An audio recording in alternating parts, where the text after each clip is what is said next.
Live from New Delhi, you're watching DD India News Hour, India's voice to the world.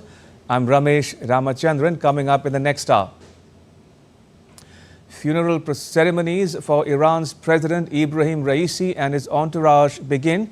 India observes national mourning on Tuesday. Israel condemns International Criminal Court prosecutors' request to arrest its leaders over the Gaza conflict. The US calls it outrageous. 60.09% polling in Phase 5 of India's parliamentary election. Baramulla in Jammu and Kashmir records its highest voter turnout in 35 years. And in cricket, Kolkata Knight Riders takes on Sunrisers Hyderabad in an Indian Premier League match. The winner will reach the final.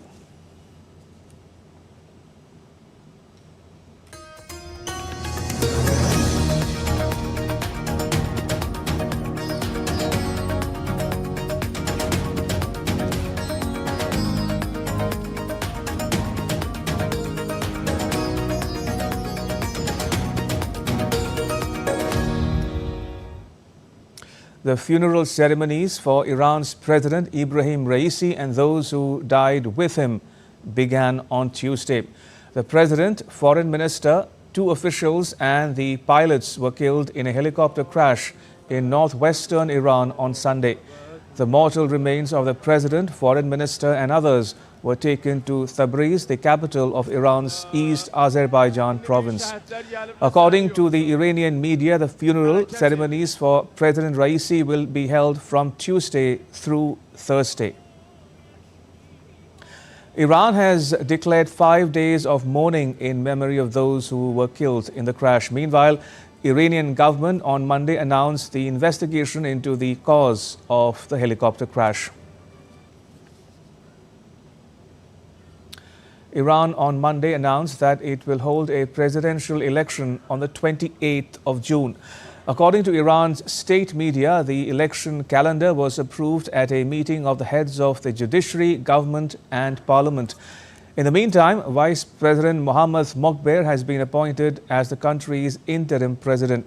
Iran's cabinet has appointed Deputy Foreign Minister Ali Bagheri Kani as acting foreign minister.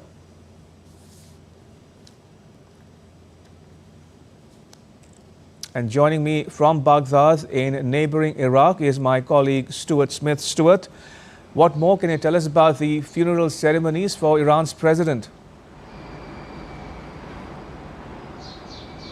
Well, funerals is the right word because there's not just one being held. They're starting in Tabriz, the capital of East Azerbaijan, the region where the president and his entourage were flying over when that crash happened. They've been taken there for the first funeral, which is taking place now, just wrapping up. And now then, after that, the bodies of those who died in this helicopter crash will be moved to a second city of Qom in central Iran before going to Tehran, the capital of the country, and that will be the main funeral ceremony, which is due to take place tomorrow. Now, all of these funeral sessions are not just for the president, as you suggested. They're also for the foreign minister, the 2 regional officials killed, and the pilots of the aircraft, as well as the Iranian president's bodyguard, all of them deceased in that crash. And in order to make those arrangements in Tehran, the capital, effectively the whole city will be closed down. That's the terminology that the Iranian government is using. The city will be closed to make those traffic arrangements possible, and also to represent further that period of mourning, which in Iran is going on for 5 days. And in solidarity with Iran, we're seeing a day of mourning in Syria, Lebanon, Pakistan, and of course India as well. Indeed. And also, Stuart, what do we know about an Iranian investigation into the helicopter crash? Well, there was a suggestion that Russia could help with that investigation. It has a lot of experience, but it looks like this will be purely conducted by Iranian authorities. The chief of the general staff of the Iranian military initiated an investigation earlier in the week, and they'll be looking at, of course, what caused the helicopter to crash after initial assessments blamed the poor weather conditions, dense fog, incredibly poor visibility, freezing temperatures, and also this was flying over a mountainous forested region of Iran. Very difficult conditions to fly a helicopter, but they'll also be looking as to the sequence of events. For example, Turkey says because Iran is in its emergency zone, it's obliged to respond if an accident happens in Iran because they border each other. It was looking out for this helicopter and they didn't see a GPS signal from that helicopter. One of the lines of inquiry will be why. Is it because the helicopter didn't have the right equipment or because it was turned off? And further to that, whether the helicopter didn't have the right equipment because of US sanctions, something a former foreign minister has said makes the US partly to blame in this crash because the aviation industry in Iran has struggled for 40 years without access to the most modern aviation equipment. Stuart, thank you. And India, meanwhile, is observing a one-day state mourning on Tuesday as a mark of respect to Iran's President Ibrahim Raisi and Foreign Minister Hossein Amir-Abdollahian. The national flag is at half-mast on all government buildings where it is customarily displayed.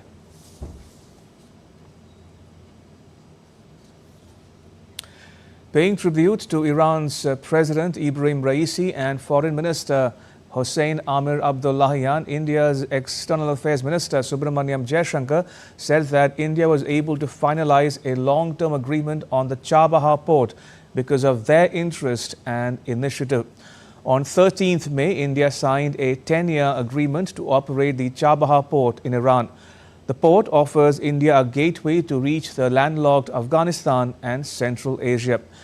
Minister said that the Chabahar agreement will spur connectivity in the region.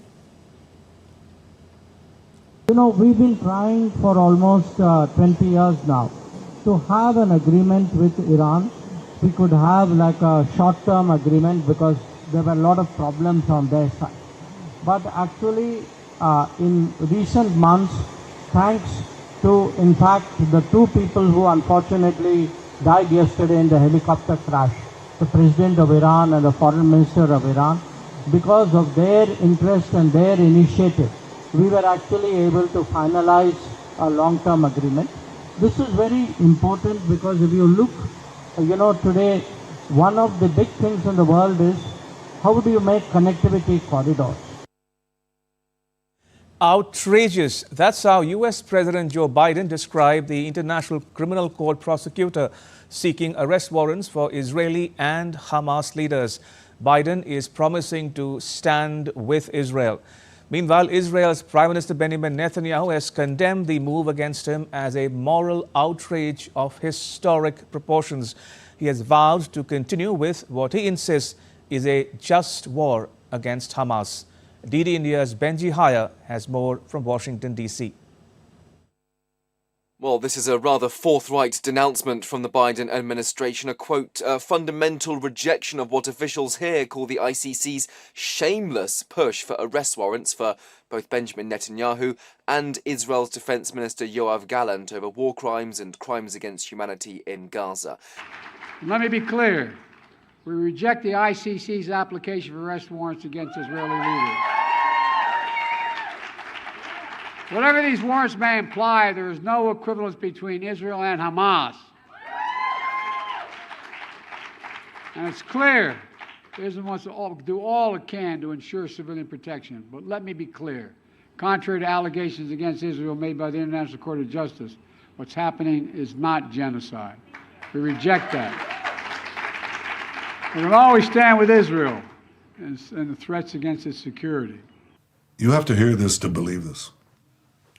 The International Criminal Court in The Hague is contemplating issuing arrest warrants against senior Israeli government and military officials as war criminals. This would be an outrage of historic proportions. International bodies like the ICC arose in the wake of the Holocaust committed against the Jewish people. They were set up to prevent such horrors, to prevent future genocides. A panel of pre-trial judges will now determine whether the evidence supports the issuing of warrants against those two politicians, as well as against Hamas's leader, Yahya Sinwar, for his and others' involvement in the deadly October 7th attack. But the White House is claiming this move by the ICC could jeopardize ceasefire efforts and it risks creating an equivalent between Israel, its Middle East ally, and Hamas, a group the US designates as terrorists. Washington also says the court has no jurisdiction over the matter. If warrants are granted, countries signed up to the ICC statute would be obliged to arrest the men if they set foot on their soil. That doesn't include Israel nor the United States, which don't conform to the statute. I can also confirm today that I have reasonable grounds to believe, on the basis of evidence collected and examined by my office, that Israeli Prime Minister Benjamin Netanyahu and Minister of Defense Yoav Gallant bear criminal responsibility for the following international crimes committed on the territory of the State of Palestine from at least the 8th of October 2023. Israel, according to US Secretary of State Antony Blinken, was actually prepared to cooperate with the court's prosecutor, who is scheduled to visit Israel as early as next week to discuss the investigation. His staff were meant to land in Israel hours ago to coordinate that visit. Yet Israel was informed that they didn't board their flight, just at the same time as their boss took to the airwaves to announce the charges, a timeline which the US State Department says undermines the legitimacy and the credibility of this investigation. National Security Advisor Jake Sullivan just returned from Israel and the Palestinian West Bank for talks, urging a political solution to the war. And despite the stern reaction we've heard stateside, this ICC decision could increase the pressure on the US to draw back its support of Israel. Benji Haya in Washington, reporting for DD India. All right, joining me from Tel Aviv in Israel is my colleague Sarah Coates. Sarah, Netanyahu calls it absurd and the new anti-Semitism. Tell us more.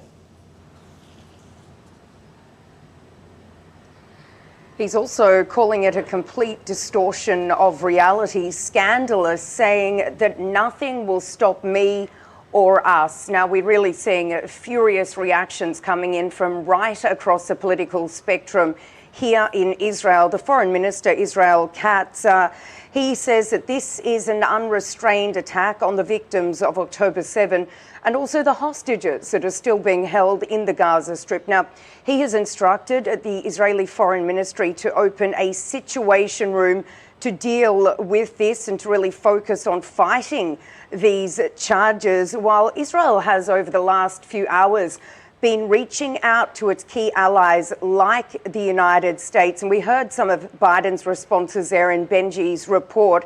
Biden has declared that Israel's military operation in the Gaza Strip is not genocide, but it is important to point out here that the ICC's chief prosecutor, Karim Khan, he didn't actually level this accusation of genocide at Israel. This is something that we've been hearing from certain aid groups and also other countries like South Africa, who are bringing a separate case against Israel at the ICJ. So certainly right now, what we are expecting here in Israel are some very high-level meetings between top officials and lawyers as they try and work out a strategy going forward. But really, Ramesh, what this has done in a period of real disrupt around the country, we've been seeing many divisions, it is now uniting the country. Also, Sarah, in the meantime, are Israel's military operations continuing in Gaza?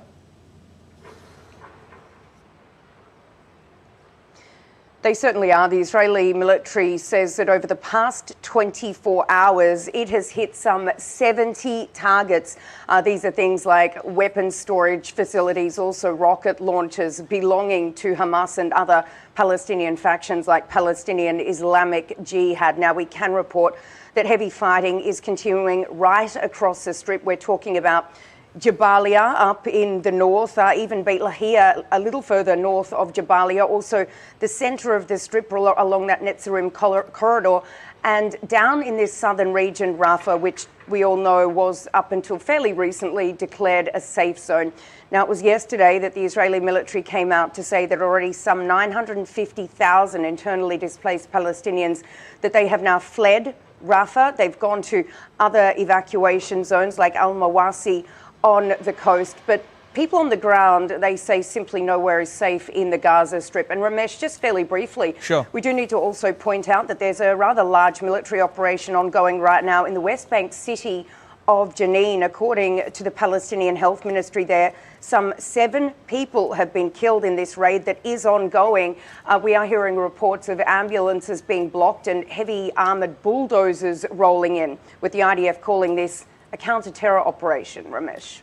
All right, we will leave it at that. Sarah, thank you. Sarah Coates in Tel Aviv. Now, in some more news from the region, nearly 600 tons of aid have been delivered to Gaza via a temporary floating pier built with U.S. assistance. But not all the aid has reached the warehouses. According to the United Nations, 10 truckloads of food were received on Friday at a World Food Programme warehouse at Deir al-Balah. But on Saturday, only 5 truckloads made its way to the warehouse. Still to come on DD India News Hour. South Africa's former leader Jacob Zuma is barred from standing in election. And a new type of respiratory infection is on the rise in Hong Kong.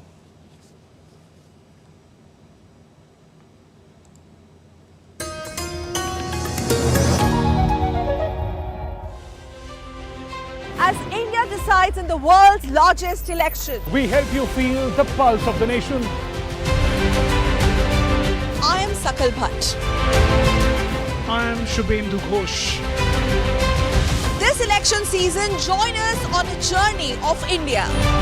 We are in Assam. This is the tea city of India. From down south, Tamil Nadu. Discover the colors of democracy. Gateway to northeast of India. Coastal state of Kerala. Watch Poll Pulse on DD India. You're watching DD India News Hour. I'm Ramesh Ramachandran. To Africa now. South Africa's former President Jacob Zuma has been barred from running for parliament in this month's election. The country's constitutional court gave the ruling on Monday, citing a South African law that disqualifies people who have been convicted of a crime from running for president. Zuma was jailed for contempt of court in 2021 after failing to attend a corruption inquiry. The ruling African National Congress, meanwhile, faces its toughest election this month because of record levels of unemployment and widespread poverty. President Cyril Ramaphosa still hopes that the 29th May ballot will lead to his re-election.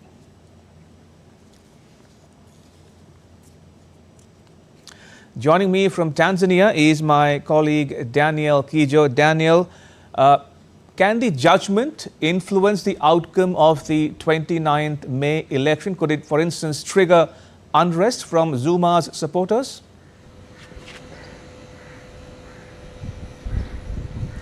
Yeah, these elections are extremely important to South Africa's political environment because it could affect, like you said, ANC's 30-year reigns. The polls are showing that ANC faces resistance from these other parties because they've been unsatisfied with the ANC's performance. Issues around energy, like the chronic load shedding, water crisis in cities like Durban, crime, etc. So these elections are really important for the people of South Africa. Now, the elections will depend on President Zuma's what he will do over the next few days, because he holds a lot of influence from his MK party and the KwaZulu-Natal province, which holds a significant portion of the National Assembly, which, because the MK party has about 41 seats there compared to a place like Gauteng, which has about 48 provincial seats. He does have unique power to be able to upset the apple cart in terms of being able to affect the king-making process, whether he has a seat in parliament or not. This is because he is the face of the MK party, and in rallies over the last few weeks, about 37,000 people showed up in support of his energy and his history.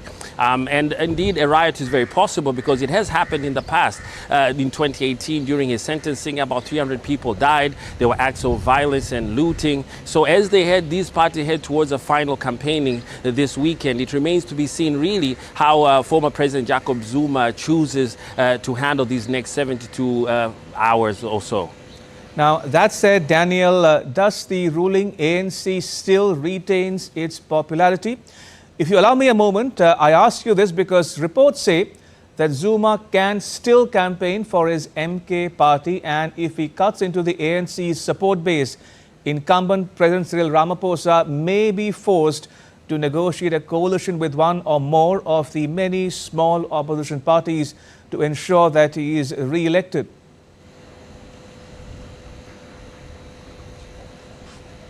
Yes, and indeed I agree with you that the ANC's popularity has waned, and this has been evidenced by a lot of the opinion polls that have been carried out over the last few months and weeks. Many show that the ANC's popularity is standing at around 40% or 40-something, whereas the last time during this similar election period, its popularity ranking was around 50, 55 and above. So it presents a very, very real possibility of the ANC having to form a coalition government parties, like you say, MK or perhaps Malema's EFF party, to be able to hold on to power. And former President Jacob Zuma is a very key player because of his support base, the KwaZulu-Natal and the Zulu people, and also the power that the MK has in terms of the National Assembly provincial seat holding.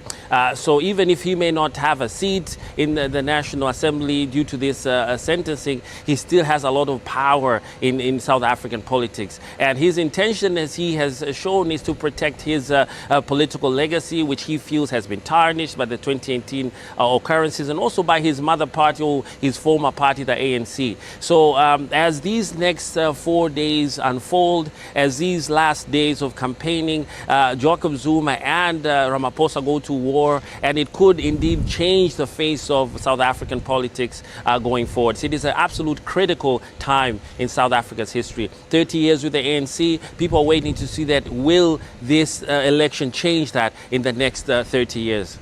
Daniel, thank you. Appreciate it. And moving on, the Dominican Republic's President-elect Luis Abinadar has said that he would sit down with opposition leaders to discuss a potential fiscal reform. He said the reform would include changes to taxation and public spending. Abinadar was speaking after being re-elected for a second term. He said the imports have been hit by the violence in neighboring Haiti. I want to say that for this conversation, we will approach the opposition leaders, but also all of Dominican society. In other words, we will include the entire Dominican society. This is one of the topics we will discuss, the fiscal reform, which I repeat, has to do with the tax reform, but also a public spending reform. In other news, the UK government is setting out multi-billion-dollar compensation plans after an infected blood scandal. Prime Minister Rishi Sunak apologized on behalf of successive governments for the failure, which saw around 3,000 deaths so far. A report by the Infected Blood Inquiry says doctors, the country's National Health Service and the government alike were to blame for patients catching the HIV and hepatitis while receiving care in the 1970s, 80s and the early 1990s. DD India's Ollie Barrett has more from London.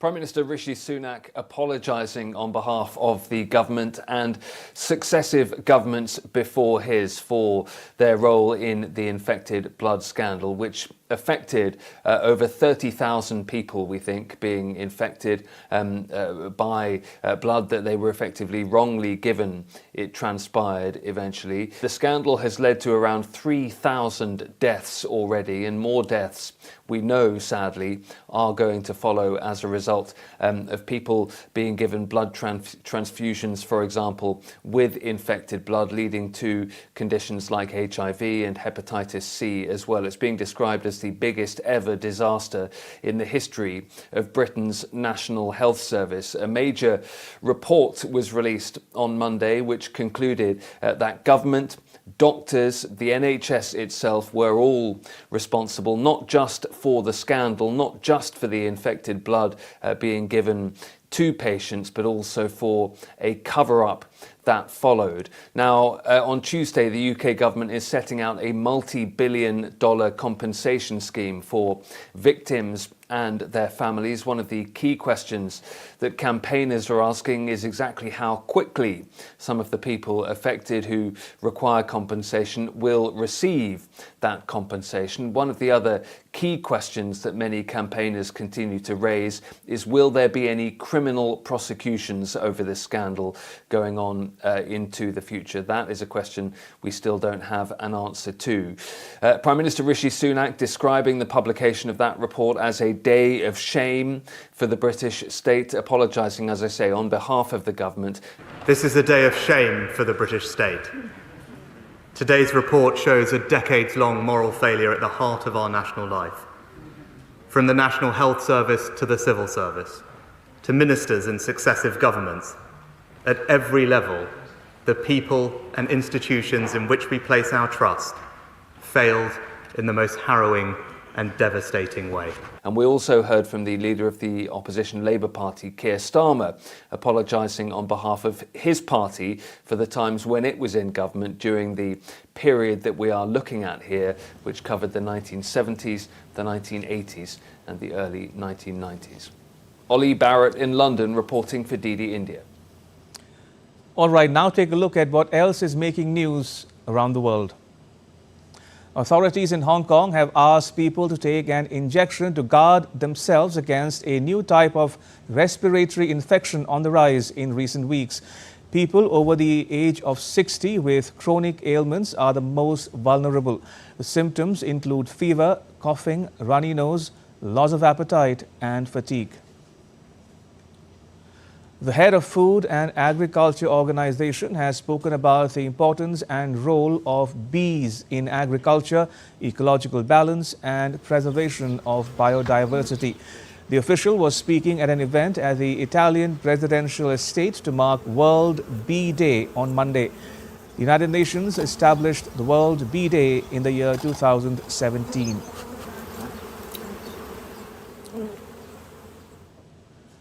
Studio Ghibli, the famous Japanese animator, received an honorary Palme d'Or at the Cannes Film Festival. The award was accepted by Goro Miyazaki, the son of co-founder Hayao Miyazaki, on his behalf. The studio has become the first collective to get the prestigious honor, otherwise given only to individuals.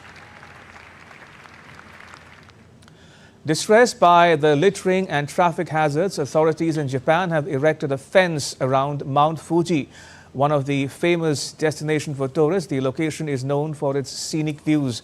The decision may impact Japan's currency, the yen, which is already at a 34-year low. And still to come on DD India News Hour. China imposes sanctions on 3 US companies for arms sales to Taiwan. And South Korea and the UK co-host a global AI virtual summit in Seoul on Tuesday.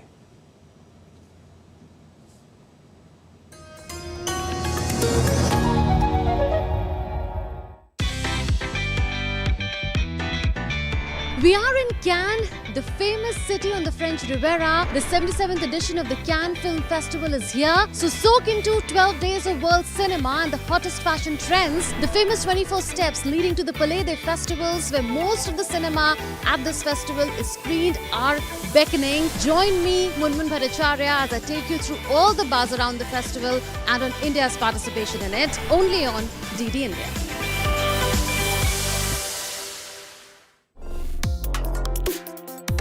Complex issues, hidden agendas, twists and turns, strategic games. We think all dots are linked. We just need to connect them. Join me every week as I connect the dots to unravel hidden designs in statecraft, mysteries, and decode issues that matter to you. Watch Connecting the Dots with me at these times on DD India.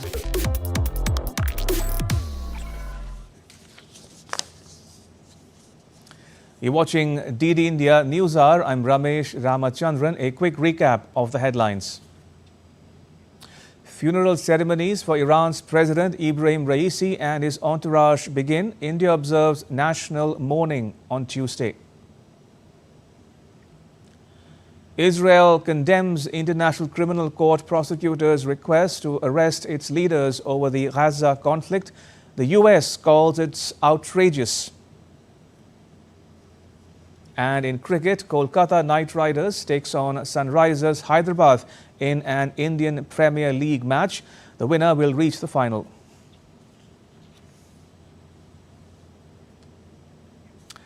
And going back to the top story we're tracking here on DD India News Hour, Israel condemns ICC prosecutors' request to arrest its leaders over the Gaza conflict. The US, for its part, calls it outrageous. Joining me is Mr. Anil Wadhwa. He is a former Indian ambassador to Italy and San Marino, Thailand, Oman, Poland and Lithuania. As Secretary East in India's Foreign Ministry, he oversaw the country's relations with West Asia as well. Ambassador Wadhwa, welcome to DD India News Hour.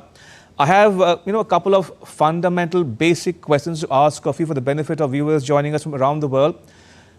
First and foremost, what do you make of the demand for an arrest warrants for Israeli and Hamas leaders? So I think it's got its own implications, both political but more symbolic than political. What has happened in effect is that this call for an arrest warrant, of course, it's a long drawn-out process. It's not going to happen immediately. It will take about 2 months or so if it comes through. Even if it comes through, of course, it will rally Israelis, even those who are in opposition, against this call for an arrest warrant. So Netanyahu's position is going to be actually, ironically, be strengthened as a result of this call. Secondly, if it does come through, there would be consequences also for the Hamas leaders, because 3 of them have also are also listed in amongst the people against whom these arrest warrants have been requested. So it will make that much difficult for the Hamas leaders and, of course, for the Israeli leadership to travel to certain countries who are part of the ICC, who signed up to the ICC. But in my opinion, it's more symbolic than practical.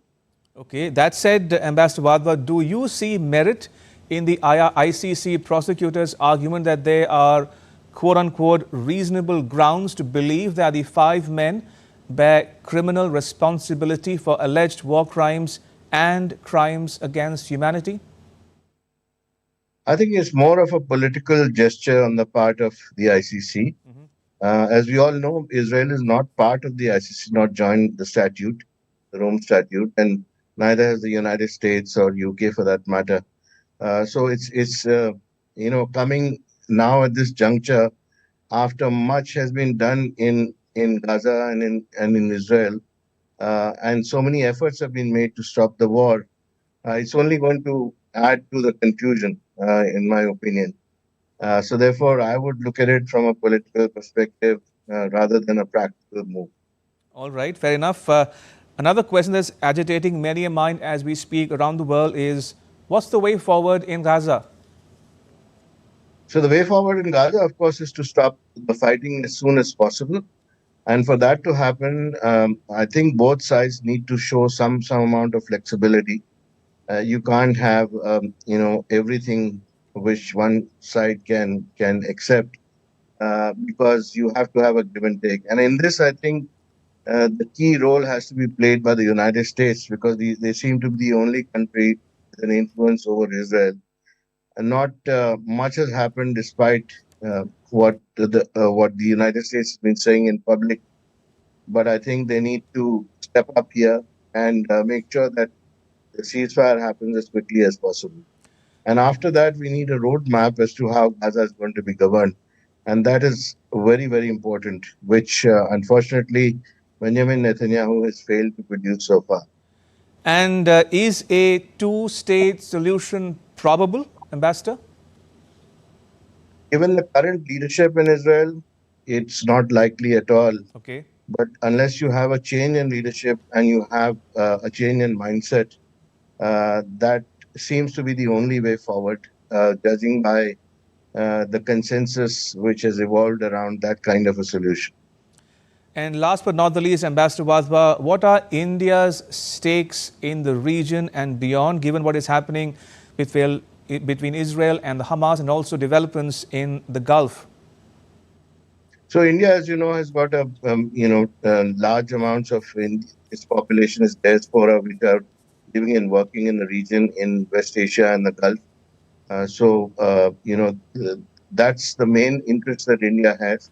And of course, there's also the question of energy security, which needs to be preserved. And unless there is a peaceful atmosphere in the region, that will continue to come under pressure. Thirdly, of course, we've seen the recent developments in the Gulf vis-a-vis India, where the IMEC and the I2U2 have both emerged as very viable projects. But unfortunately, they've been set back because of the developments which have happened because of the war in Gaza. So for India, the best outcome would be if this settles down as quickly as possible. Ambassador Wadhwa, pleasure as always to talk to you. Thank you for your time. Appreciate it. And let's now get you the latest on the world's largest elections in India.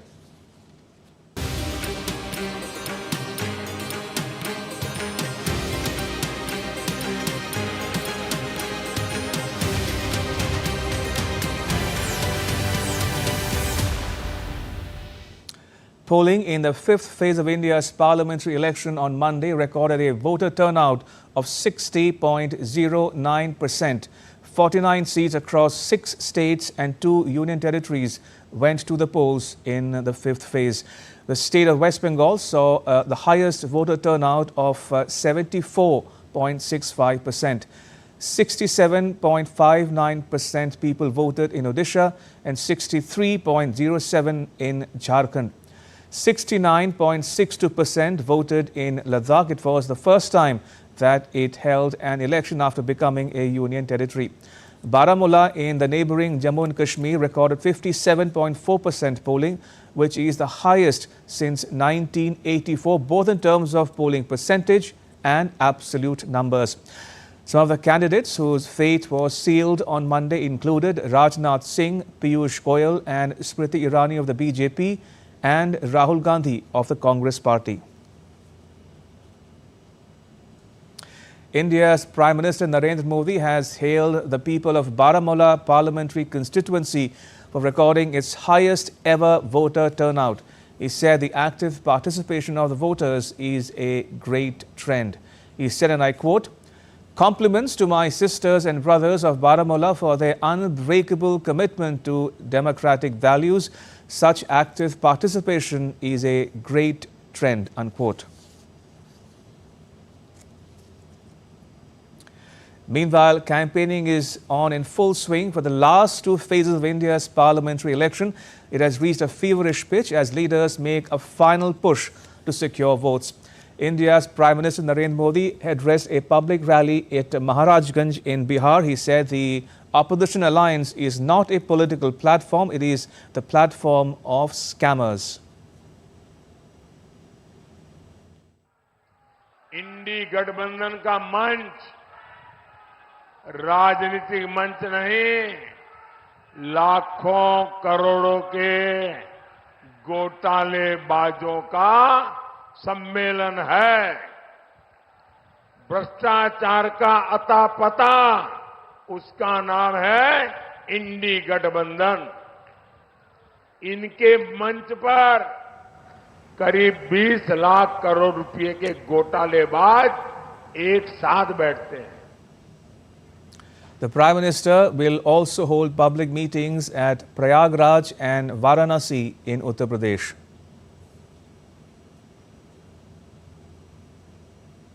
BJP President JP Nadda held a roadshow in Haryana in support of the party's candidate Mohanlal Badoli.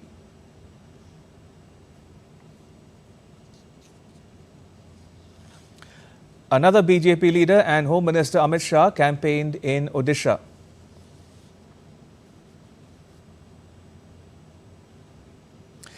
The temple town of Puri is all decked up for the grand festival of democracy. The constituency goes to the polls on the 25th of May. The seat is considered one of the most prestigious ones in the state. Lord Jagannath Temple attracts millions from around the nation every year. The election campaign of major political parties remains focused on two issues related to the temple. DD India's Ravi Dhiman reports.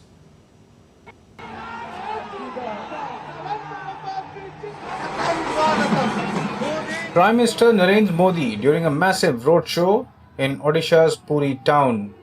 Prime Minister also visited the Lord Jagannath Temple.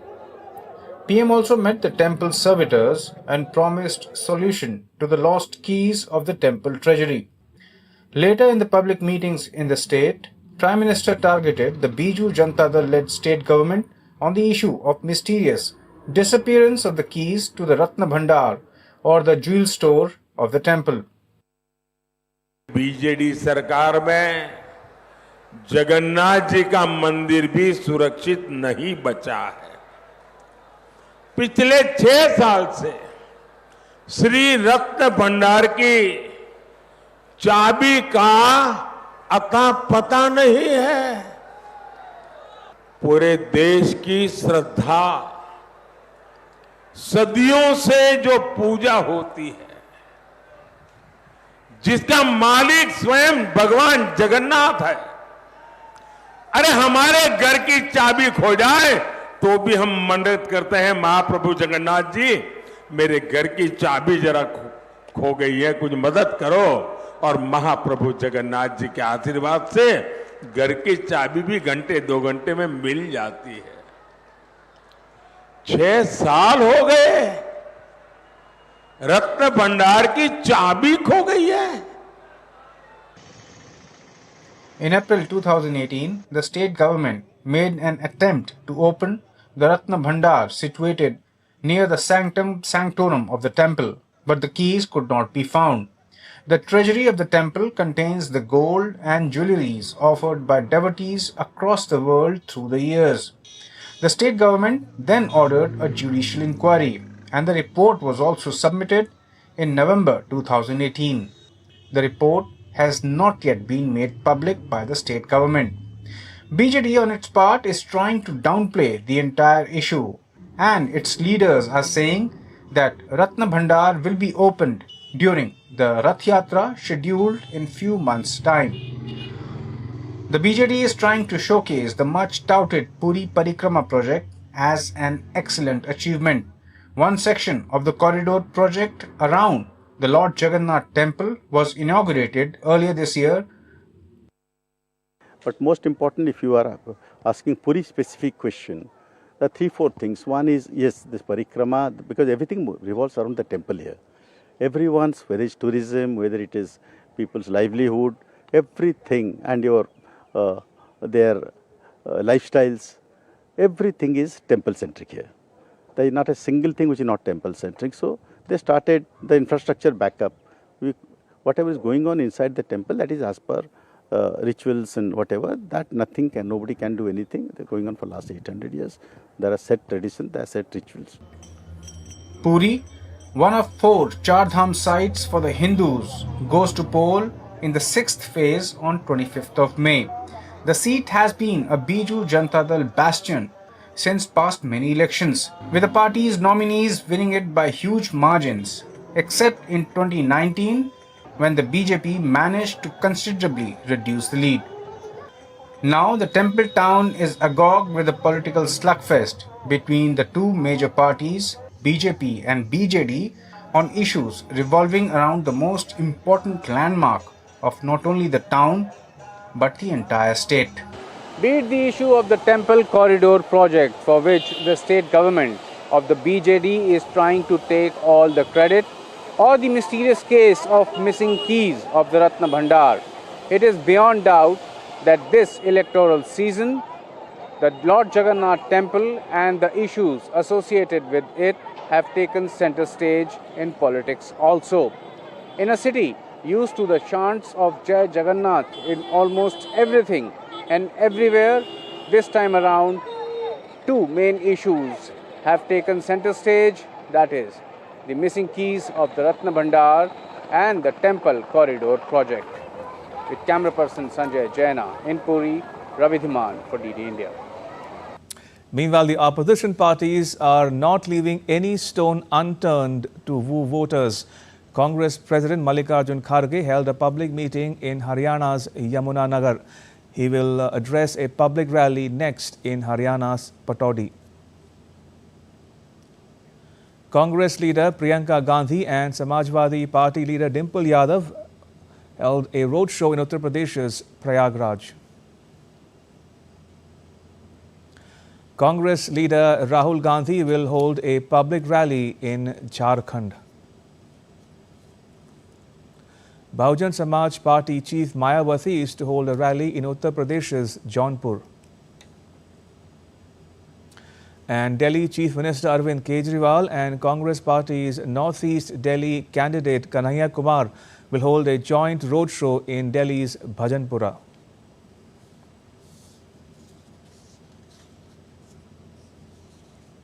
And joining me is Akshay Dongre. Akshay, how is the election campaign in Delhi coming along, and how's the contest shaping up among the BJP, the Congress and the Aam Aadmi Party?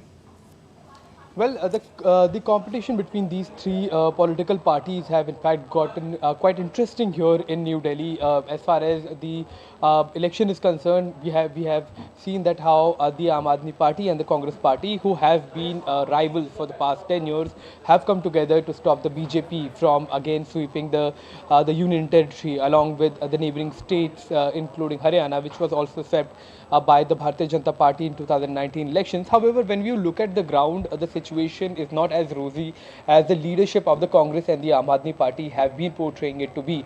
In fact, from the early days when this alliance was formed and when the seat sharing formula was declared by the Congress and the Aam Aadmi Party, with 4 seats going to the AAP and 3 seats going to the Congress to contest in the union territory of Delhi, we have seen that clearly there was some discontent between among the party cadre of both the Aam Aadmi Party and the Congress Party, but Congress Party more, because we have seen that the Congress Party before Aam Aadmi Party came into existence was ruling Delhi.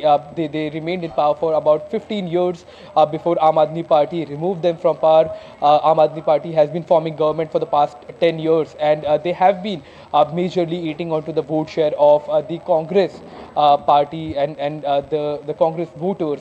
And for that simple reason, it was an alliance which was unlikely to be formed in the first place. Also, given the fact that when the legislative elections took place in Punjab, it was the Aam Aadmi Party that again dislodged Congress from power, and alliance between these two parties was difficult from the initial days. However, as the days are passing, what we are seeing is the Congress Party cadre along with workers and certain local leaders as well are protesting this decision that has been taken up by the Congress High Command as well as the Aam Aadmi Party top leadership, and that may make it difficult for both of these parties to go united as they claim to be, and that can give some advantage to the Bharatiya Janata Party. Now, coming to the BJP has certain star campaigners that have been campaigning in Delhi from the beginning of the campaign. We have seen Prime Minister Narendra Modi, Union Home Minister Amit Shah, Party President JP Nadda, all have held rallies in Delhi, and they have asked their cadre and voters to be mobilized once again to give all 7 seats in Delhi to the BJP. It remains to be seen that what exactly the voters will be deciding, given the fact that Delhi has voted differently when it comes to legislative elections and differently when it comes to the national election. National issues have always outweighed the local issues, the civic issues, and that perhaps is the reason why, despite an alliance, the Congress and the Aam Aadmi Party is trying hard to regain and eat into some of the vote share of the BJP to ensure that they win seats, whereas the BJP, all they have to do is to consolidate their cadre and their voters to ensure that there is no dent given to their party from this new alliance that has been formed by the Indy Alliance members. So that remains to be seen when Delhi votes on the 25th of May. But so far, high campaign is going on from all the quarters. Akshay, thank you. And still to come on DD India News Hour. IPL playoffs begin Tuesday. Two-time champion Kolkata Knight Riders locks horns with 2016 champion Sunrisers Hyderabad in the first qualifier. And 14-time French Open champion Rafael Nadal gets a rousing welcome as he prepares to return to the clay court tournament.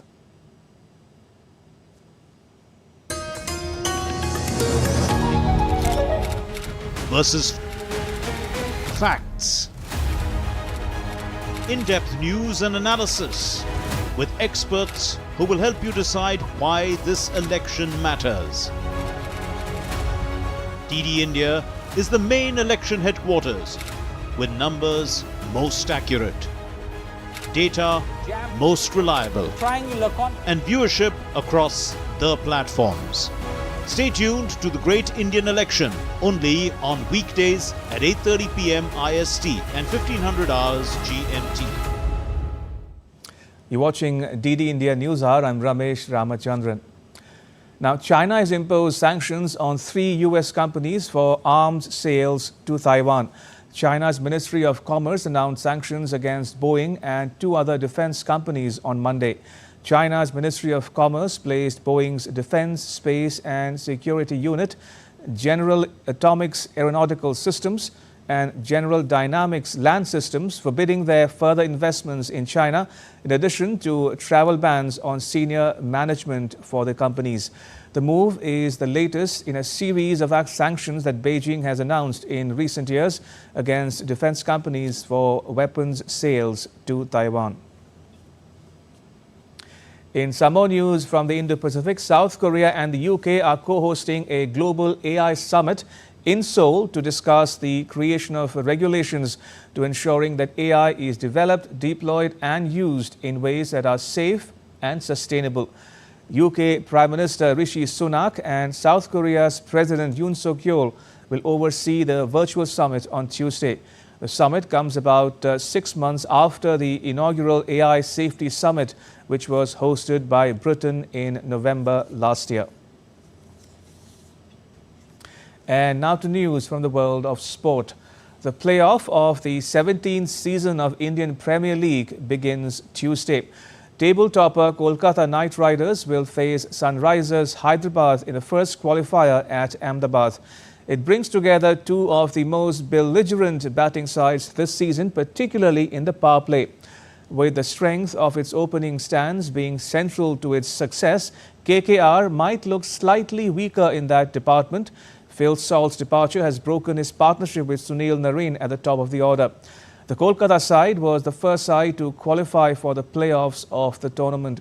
It will aim to register yet another win to place itself in the final of this season. On the other hand, SRH became the 3rd team to qualify for the playoffs. The Pat Cummins-led side registered a 4-wicket victory in its final league match against Punjab Kings.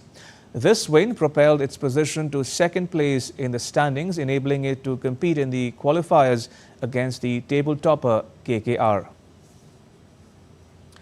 Rafael Nadal returned to Roland Garros on Monday to practice and try to figure out whether to compete at the French Open that he has won 14 times. The 37-year-old Spaniard showed up with his coach Carlos Moya.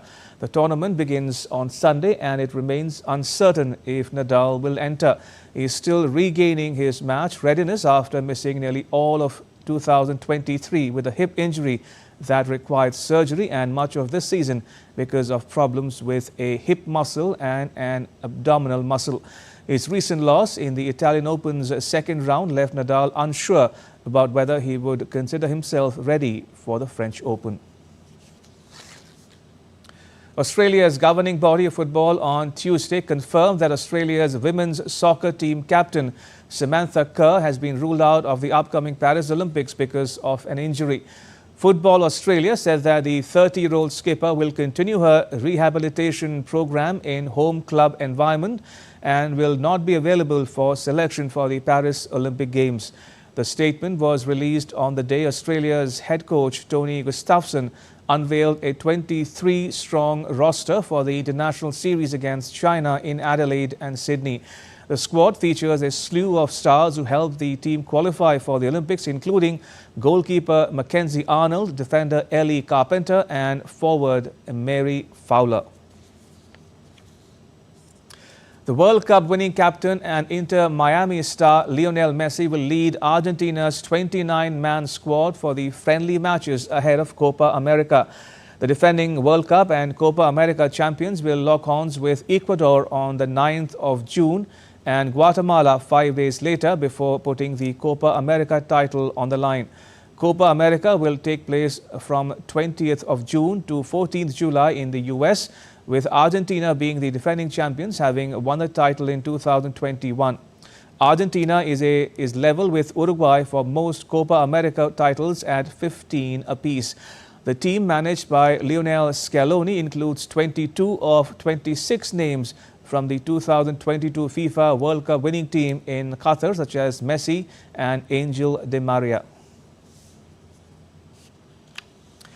Now, tea is the world's most consumed drink after water. It is believed that tea originated in northeastern India, northern Myanmar and southwestern China. India is one of the largest tea producers in the world. Tea production and processing constitutes main source of livelihoods for millions of families. International Tea Day is observed every year on the 21st of May to raise awareness of the long history and deep cultural and economic significance of tea. And with that, it's a wrap on this edition of DD India News Up. For those of you on the go, you can get all the latest news and updates on the DD India mobile app. The app is available on both Android and iOS platforms. You can scan the QR code on the screen to download it. And let us know your thoughts on the news of the day. You can connect with us on Facebook, X and Instagram. You can also check out our website ddindia.co.in. We'll be back with more news as it breaks here on DD India. I'm Ramesh Ramachandran. From all of us here in New Delhi, thanks for watching DD India News Hour.